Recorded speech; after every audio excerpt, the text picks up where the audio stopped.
Hello everyone. So after complete discussion of CFT crystal field theory and CFS crystal field splitting, now we are going to discuss its limitation. जैसे VVT में कुछ limitation थी जो overcome किसने की थी, crystal field theory ने की थी। तो अब क्रिस्टल फील्ड थ्योरी की भी कुछ लिमिटेशंस हैं जो लिमिटेशंस अभी मैं डिस्कस करने वाला हूं आपके साथ, और ये लिमिटेशंस बाद में ओवरकम की गई LFT और मोथ थ्योरी के अकॉर्डिंग। तो LFT means ligand field theory and MOT means molecular orbital theory ने वो लिमिटेशंस ओवरकम की थी, बट वो हमारे सिलेबस में नहीं है तो उसको हम डिस्कस नहीं करेंगे। So now we are going to discuss limitations of crystal field theory. So let's start. तो सबसे पहली जो लिमिटेशन मैंने यहाँ लिखी है, मैंने टोटल 5 लिमिटेशंस यहाँ लिखी हैं, और इनमें से जो सबसे पहली लिमिटेशन है, ये लिमिटेशन क्या कहती है कि एज CFT, जैसे हम जानते हैं क्रिस्टल फील्ड थ्योरी कंसिडर करती है क्या, एनायनिक लिगेंड्स को, क्योंकि उसने वहां क्या कहा था कि एनायनिक लिगेंड्स और metal as a point charge की तरह काम करते हैं, और जो एनायंस का पॉइंट चार्ज है वो नेगेटिव माना गया था वहां, और मेटल्स का पॉजिटिव माना गया था वहां। तो उसने क्या कहा कि CFT consider anionic ligands, anionic ligands को कंसिडर करती है और कहती है कि दे एक्सर्ट मोर स्प्लिटिंग, कहता है कि जो एनायनिक लिगेंड्स होते हैं वो मोर स्प्लिटिंग एक्सर्ट करते हैं या मोर स्प्लिटिंग शो करते हैं।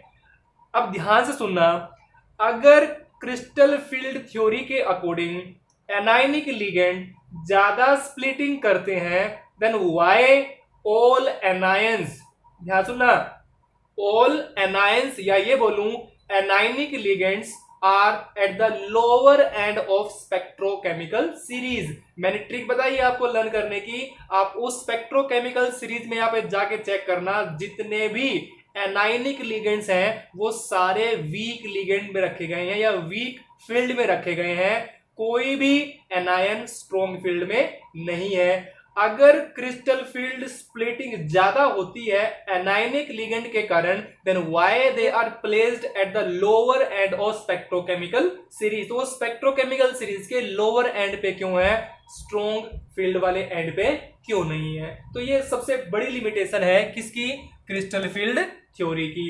स्प्लिटिंग हमने पढ़ रखी है, स्पेक्ट्रोकेमिकल सीरीज हमने पढ़ रखी है, वहां जाके आप चेक कर लेना। देन वाई, तो ये लाइंस मैंने यहां पूरी कर दी है। As CFT consider anionic ligands तो exert more splitting, then why the all anionic ligands are at the lower end of spectrochemical series. तो वो हमेशा लोअर एंड पे ही क्यों रखे गए हैं सारे के सारे एनायनिक लिगेंड्स। तो ये आपका था फर्स्ट लिमिटेशन। तो सेकंड लिमिटेशन क्या है, दिस थ्योरी, कौन सी theory, crystal field theory, gives no importance to the orbital of ligand.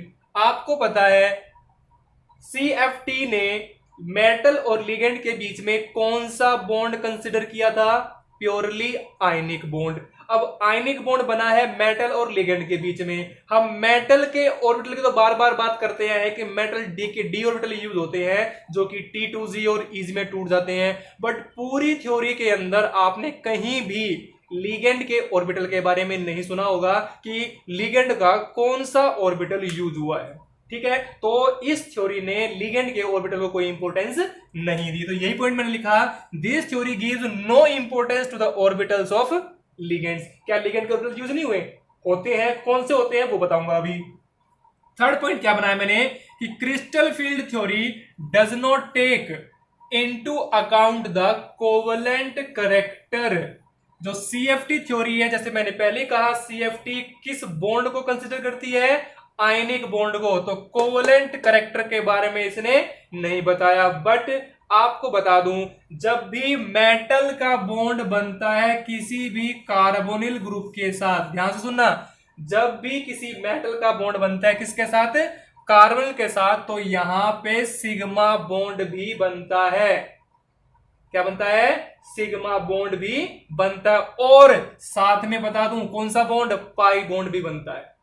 ठीक है, वो करूंगा डिस्कस, बट पहले इस पॉइंट को समझे ध्यान से कि crystal field theory does not take into account the covalent character of bonding, मतलब बॉन्डिंग में कोवलेंट करेक्टर नहीं, क्योंकि उसने पहले कंसिडर किया था, अजम्पशन क्या मान के चला था, बॉन्ड कैसा बनेगा, purely ionic, but covalent character consider नहीं करता। और आपको पता है कौन सी बॉन्डिंग हो सकती है, यहां सिग्मा बॉन्डिंग हो सकती है, और होती है वो मैं बताऊंगा, डिस्कस करूंगा अभी, बिटवीन मेटल एंड लिगेंड। तो मेटल और लिगेंड के बीच में सिग्मा बॉन्डिंग भी होती है, जो इसने नहीं बताई। नेक्स्ट पॉइंट क्या कहता है कि this theory take only d orbital, जैसे मैंने कहा कि केवल किसके बारे में बताता है, d orbital of CMA central metal atom into account, but s orbital p orbitals are not considered for study. तो स्टडी के अंदर, मतलब सीएफटी थ्योरी के अंदर उसने एस ऑर्बिटल पी ऑर्बिटल के बारे में नहीं बताया कि ये भी यूज होते हैं या नहीं होते हैं। ठीक है, नेक्स्ट पॉइंट क्या है, लास्ट पॉइंट क्या है, सीएफटी डज नॉट टेल, ये नहीं बताती किसके बारे में, सिनर्जिक बॉन्डिंग, जिसको दूसरा नाम क्या दिया गया है, back bonding. Very very important topic, what do you mean by synergic bonding and what do you mean buy back bonding. ये सिनर्जिक बॉन्डिंग और बैक बॉन्डिंग क्या होती है, इसको आज और अभी हम डिटेल में डिस्कस करेंगे with the new heading. The heading is bonding in metal carbonyl, मतलब मेटल की कार्बोनिल से bonding. So let's start with the bonding in metal carbonyl. So now before discussing bonding between metal and carbonyl, which kind of bonding will take place, sigma bond कैसे बनेगा, pi bond कैसे बनेगा, उससे पहले कुछ example मैंने यहाँ लिखे हैं जो कि किसके हैं, मेटल के और कार्बोनिल के। तो यहाँ पहले डिस्कस करते हैं कैसे इनका स्ट्रक्चर बनता है, क्योंकि कई बार एग्जाम में स्ट्रक्चर भी पूछ जाता है इन कंपाउंडों का। ये कंपाउंड मैंने वो लिखे हैं जो आपकी एनसीईआरटी बुक में गिवन है। So let's discuss. तो ये सारे कंपाउंड कैसे हैं, आप चेक करेंगे तो ये सारे कंपाउंड आपके होमोलेप्टिक हैं। होमोलेप्टिक क्या होता है, मैंने आपको पहले बता रखा है। होमो का मतलब सेम और लेप्टिक का मतलब लपेटे, जो सेम काइंड के लिगेंड को लपेटे उसको बोलते हैं हम होमोलेप्टिक। यहां चेक करो, यहां सारे लिगेंड सेम होंगे। Nickel metal atom central metal atom हो गया, और CO सारे लिगेंड क्या है, कार्बोनिल। सारे लिगेंड क्या है, कार्बोनिल। सारे लिगेंड क्या है, कार्बोनिल। सारे लिगेंड कार्बोनिल। सारे लिगेंड कार्बोनिल। तो मतलब क्या है, सारे लिगेंड सेम काइंड के हैं, that's why it is homoleptic. और ये बिल्कुल सिंपल एग्जांपल यहाँ लिए गए हैं, बट कई बार एग्जाम में इनके स्ट्रक्चर पूछ लेते हैं, तो वो हम डिस्कस करें स्ट्रक्चर क्या होते हैं। सबसे पहले कोऑर्डिनेशन नंबर चेक करो, यहाँ कितना है 4, यहाँ कितना है 6, यहाँ कितना है 5, यहाँ पे 10 और यहाँ पे 8। जब 4 कोऑर्डिनेशन नंबर आता है तो सिंपल दिमाग में क्या आता है, टेट्राहेड्रल। तो NiCO4 का स्ट्रक्चर कैसा बनता है, it is our tetrahedral structure. Tetrahedral बना दिया, बट साथ में क्या लगाना है आपको लगाना है इसका कार्बोनिल। तो यहाँ पे CO आ जाएगा, यहाँ पे CO, यहाँ पे भी CO और यहाँ पे CO। तो ये हो गया आपका निकिल टेट्रा कार्बोनिल, या ये कहते हैं कि टेट्रा कार्बोनिल निकिल। ठीक है, तो ये इसका स्ट्रक्चर हो गया। इसका स्ट्रक्चर क्या बनेगा वो बनाइए। इसके स्ट्रक्चर के लिए सेंट्रल एटम क्या है, Cr है। कोऑर्डिनेशन नंबर कितना है 6। तो कैसा बनेगा, ऑक्टाहेड्रल बनेगा। ऑक्टाहेड्रल पता है सभी को, ये और ये एक्सियल पे। यहाँ पे क्या आ जाएगा, यहाँ पे आ जाएगा CO, यहाँ पे CO, यहाँ पे CO, यहाँ पे CO और ये यहाँ पे। कैसा बन गया, इट इज अवर ऑक्टाहेड्रल। यहाँ पे बनाइए, यहाँ पे कितना है 5 है, तो सेंट्रल एटम क्या है F। तो कैसा बनेगा, ट्राइगोनल बाय पिरामिडल। तो ट्राइगोनल बाय पिरामिडल ये होता है, इसके साथ क्या रख दीजिए, मेटल कार्बोनिल रख दीजिए। मेटल के साथ क्या आ जाएगा, F के साथ क्या आ जाएंगे, कार्बोनिल। यहाँ Mn2CO कितने हैं 10, यहाँ ध्यान देना है। Mn कितने हैं 2, यहाँ कार्बोनिल कोबाल्ट भी कितने हैं 2। तो Mn 2 है, मेटल 2 है, तो इनको पहले जोड़ लीजिए, Mn बॉन्ड Mn। यहाँ पे इन दोनों को भी जोड़ लीजिए, कोबाल्ट बॉन्ड कोबाल्ट। ठीक है, तो आपको रन करने में आसानी रहेगी। अब क्या करना है, एक Mn पे कितने CO हो सकते हैं, देखो वहां लिखा हुआ 10। कब, जब Mn 2 थे, तो एक Mn पे कितने CO आएंगे, 5 CO आएंगे। कैसे आ सकते हैं वो, आपके ऐसे आ सकते हैं, वो आपके ऐसे ऐसे पहले एक पे पूरे कर लेंगे, दूसरे पे ऑटोमेटिकली अपने आप पूरे हो जाएंगे। तो यहाँ पे ये आ गया, इसके अलावा ये आ जाएगा, ये आ जाएगा, ये आ जाएगा और ये आ जाएगा। चेक करो इस पे कितने हो गए 5, 1 2 3 4 5। इस पे कितने हो गए 1 2 3, ये 4 और ये 5। लगा दीजिए अपने कार्बोनिल। ये हो गया आपका CO, ये हो गया CO। तो कहने का मतलब क्या है, आपको स्ट्रक्चर रटना नहीं है, जस्ट वैलेंसी पूरी कर दीजिए कंपाउंड की, स्ट्रक्चर आपका ऑटोमेटिकली ठीक हो जाएगा।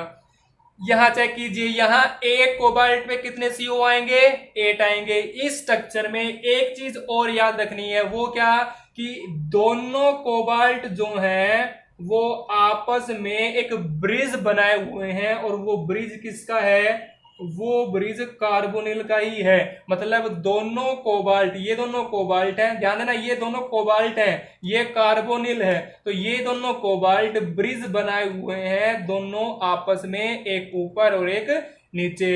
अब दो तो ये आ गए, फिर बाकी रह कितने गए, बाकी रह गए आपके 3, एक पे 3। तो यहाँ पे आप दोनों जगह 3 3 क्या लगा दीजिए कार्बोनिल। तो ये क्या हो गया CO यहाँ आ गया, CO यहाँ आ गया।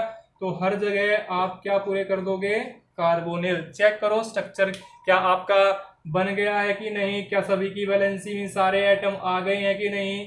तो 3 and 2 5 and 3 8, तो 8 क्या आ गए कार्बोनिल, 2 क्या आ गए आपके कोबाल्ट। यहाँ पर भी आप चेक करो 2 क्या आ गए Mn, और बाकी क्या आ गए आपके कोबाल्ट। ठीक है, तो ये कुछ स्ट्रक्चर्स हैं जो कई बार बोर्ड एग्जाम में पूछ लिए जाते हैं। आपको कॉम्प्लेक्स कंपाउंड दे दिया जाएगा और कहेगा कि ड्रॉ इट स्ट्रक्चर, या वो स्ट्रक्चर दे दे, क्या पूछ ले आपसे फॉर्मूला पूछ सकते हैं। उनका कुछ नहीं पता लगता कि क्या वो पूछ लें। ठीक है, तो ये क्या है मेटल की बॉन्डिंग किसके साथ, कोबाल्ट के साथ। तो अब ये तो मैंने सिंपल एक लाइन बॉन्ड बना के आपको बताया कि ये बॉन्ड बन गया, बट एक्चुअल में ये बॉन्ड कैसे बनता है, क्या केवल लिगेंड ही इलेक्ट्रॉन डोनेट करता है कि क्या मेटल भी इलेक्ट्रॉन डोनेट करता है। मैंने थोड़ी देर पहले एक वर्ड यूज किया था सिनर्जिक बॉन्डिंग और बैक बॉन्डिंग। ध्यान देना, आपको जैसे जनरली पता है मेटल की तरफ लिगेंड क्या डोनेट करता है, अपने इलेक्ट्रॉन डोनेट करता है। कौन, लिगेंड डोनेट करता है अपने इलेक्ट्रॉन टुवर्ड्स मेटल। और यही चीज आज तक हमने पढ़ी है। अब तक जो हम कोऑर्डिनेशन कंपाउंड में क्या पढ़ते आए हैं कि लिगेंड डोनेट करता है अपने इलेक्ट्रॉन टुवर्ड्स मेटल, क्योंकि मेटल पे चार्ज पॉजिटिव बताया है CFT ने और इस पे चार्ज नेगेटिव बताया है। बट सिनर्जिक बॉन्डिंग और बैक बॉन्डिंग और कार्बोनिल ग्रुप की एक खास बात क्या होती है, यहां मेटल भी इलेक्ट्रॉन डोनेट करता है। किसको, लिगेंड को। आज तक कौन डोनेट करता आया है, लिगेंड। बट कार्बोनिल ग्रुप के अंदर जब भी मेटल कार्बोनिल का बॉन्ड बनेगा, मेटल कार्बोनिल बॉन्ड में अगर लिगेंड मेटल के साथ बॉन्ड बना रहा है अपने इलेक्ट्रॉन डोनेट करके, तो मेटल भी अपने इलेक्ट्रॉन डोनेट करके क्या बनाता है, बॉन्ड बनाता है लिगेंड के साथ। और इसी को क्या बोलते हैं, क्या बैक बॉन्डिंग नहीं हो गई। ये बॉन्डिंग तो आज तक हम पढ़ते आए हैं, बट ये क्या हो गई बैक बॉन्डिंग। जैसे को तैसा, या ये कह सकते हैं कि अगर लिगेंड बॉन्ड बना रहा है तो मेटल भी बॉन्ड बनाएगा, किसके साथ, लिगेंड के साथ। अब ये बॉन्डिंग कौन कौन सी होती है, कौन सा बॉन्ड इनमें सिग्मा बनेगा, कौन सा इनमें पाई बनेगा, वो डिस्कस करेंगे with the help of a figure. Now with the help of this figure we will easily come to know कि कौन सा बॉन्ड सिग्मा बनेगा और कौन सा बॉन्ड पाई बनेगा। किस टाइम आप उसको सिनर्जिक बॉन्डिंग बोलोगे, किस टाइम उसको बैक बॉन्डिंग बोलोगे। ठीक है, तो यहां सबसे पहले चेक करें, ये साइड मैंने आपका क्या लिखा है, metal, that is our central metal atom and that is our carbonyl C&O। ये आपका क्या है, कार्बोनिल इधर, और ये क्या है आपका मेटल है इधर। अब ध्यान में देने वाली बात क्या है कि यहां मैंने दो तरह के ऑर्बिटल बनाए हैं, एक मैंने जो ब्लू लाइन से शो किए हैं, एक मैंने जो रेड लाइन से शो किए हैं। ठीक है, जो ये दो ऑर्बिटल मैंने यहां बनाए हैं ये कार्बन के हैं, और ये कार्बन के कौन से ऑर्बिटल हैं, पाई स्टार। कौन से ऑर्बिटल हैं, पाई स्टार। पाई स्टार का मतलब क्या है, स्टार कब लगता है, MOT, मो थ्योरी में आपने पढ़ रखा है, सिग्मा सिग्मा स्टार, पाई पाई स्टार। तो पाई और पाई स्टार में क्या डिफरेंस है, pi is a bonding orbital and pi star is a anti bonding orbital. ऐसे सिग्मा क्या है, सिग्मा बॉन्डिंग ऑर्बिटल और सिग्मा स्टार क्या है, एंटी बॉन्डिंग ऑर्बिटल। तो यहाँ सी के ये ऑर्बिटल जो है दैट इज पाई स्टार, मतलब ये दोनों पाई स्टार मतलब एंटी बॉन्डिंग ऑर्बिटल हैं। मैं लिख देता हूं यहाँ, they are anti bonding orbitals. किसके हैं? कार्बन के हैं। इधर ये कैसे ऑर्बिटल हैं? पाई बॉन्डिंग, पाई ऑर्बिटल हैं। पाई का मतलब क्या है? यहाँ ये बॉन्डिंग ऑर्बिटल हैं। किसके हैं? मेटल के हैं, सेंट्रल मेटल एटम के हैं। ठीक है, यहां पे अब एक चीज चेक करनी है आपको। आपने टाइप्स ऑफ बॉन्डिंग पढ़ी है 11th में। अगर हेड टू हेड ओवरलैपिंग होती है या साइडवेज ओवरलैपिंग होती है। जब हेड टू हेड ओवरलैपिंग होती है तो बॉन्ड कैसा बनता है? सिग्मा। जब साइडवेज ओवरलैपिंग होती है तो बॉन्ड कैसा बनता है? पाई। पढ़ रखा है, ध्यान देना। ये दो इलेक्ट्रॉन किसके ऑर्बिटल के? सी के ऑर्बिटल के। जब ओवरलैप करेंगे, या ये कहूं जब ये इस ऑर्बिटल में आएंगे, किस ऑर्बिटल में? इस vacant orbital of central metal atom. तो ये दोनों इलेक्ट्रॉन जब इस ऑर्बिटल में आएंगे तो यहां कैसी ओवरलैपिंग हुई है? Head to head overlapping. अगर यहां हेड टू हेड ओवरलैपिंग होगी क्योंकि आमने सामने है, तो यहां बॉन्ड कैसा बनेगा? सिग्मा बनेगा। चेक क्या करना है? किसने किसको इलेक्ट्रॉन दिए? कार्बन ने किसको दिए? मेटल को। अगर कार्बन मेटल को इलेक्ट्रॉन देगा तो उस टाइम बॉन्ड कैसा बनेगा? सिग्मा। या ये कह दूं लिगेंड ने जब मेटल को इलेक्ट्रॉन दिए बॉन्ड कैसा बना? सिग्मा। बट इसके पास सेंट्रल एटम के पास भी पाई बॉन्डिंग ऑर्बिटल में क्या रखे हैं? One pair of electron. अगर ये पेयर ऑफ इलेक्ट्रॉन किसका? मेटल एटम का या सेंट्रल मेटल एटम का अपने इलेक्ट्रॉन ट्रांसफर कर दे, कहां ट्रांसफर कर दे? कार्बन के कौन से ऑर्बिटल में? पाई स्टार ऑर्बिटल में। तो क्या हेड टू हेड ओवरलैपिंग होगी कि साइडवेज ओवरलैपिंग होगी? ये होगी आपकी साइडवेज ओवरलैपिंग। और अगर साइडवेज ओवरलैपिंग होगी तो बॉन्ड कैसा बनेगा? बॉन्ड बनेगा पाई। अब चेक करो इलेक्ट्रॉन किसने किसको दिए? पहले किसने दिए थे? पहले दिए थे कार्बन ने मेटल को। अब किसने किसको दिए? अब दिए मेटल ने कार्बन को। मतलब हिसाब चुकता कर दिया। पहले कार्बन ने दिए थे मेटल को, अब मेटल ने दे दिए किसको? कार्बन को। बॉन्ड कैसा बनेगा? जिस टाइम मेटल कार्बन को इलेक्ट्रॉन देगा उस टाइम बॉन्ड कैसा बनेगा? पाई। और जिस टाइम कार्बन मेटल को इलेक्ट्रॉन देगा उस टाइम बॉन्ड कैसा बनेगा? सिग्मा। और इस बॉन्डिंग को ही जो मेटल बनाता है किसको इलेक्ट्रॉन देके? कार्बन को इलेक्ट्रॉन देके। This pi bonding is known as कौन सी बॉन्डिंग? Synergic bonding. या क्या बोल दूं? इसको बोल दीजिए बैक बॉन्डिंग।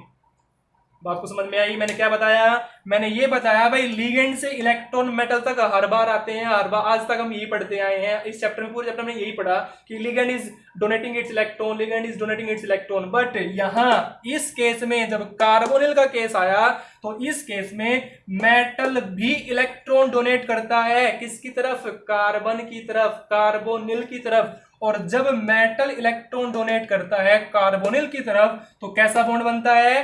Pi bond. और इसी टाइप की बॉन्डिंग को जब मेटल बॉन्ड बनाए किसको इलेक्ट्रॉन देके?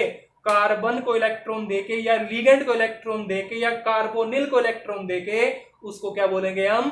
Synergic bonding. बात को समझ में आ गई? So that is our synergic bonding and that is our bonding in metal and carbonyl. Metal और कार्बोनिल के बीच में इस तरीके की बॉन्डिंग होती है। तो इस टॉपिक को थोड़ा ध्यान से पढ़ना, ध्यान से समझना। कई बार क्वेश्चन क्या बनता है कि जो सिनर्जिक बॉन्डिंग होती है, in synergic bonding electron will move from which place to which place.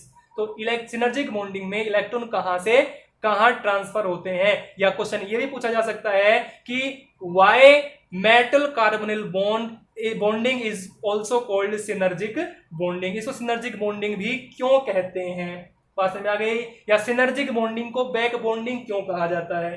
ठीक है, सो that is all about this lecture now. मिलते हैं अपनी नेक्स्ट वीडियो में।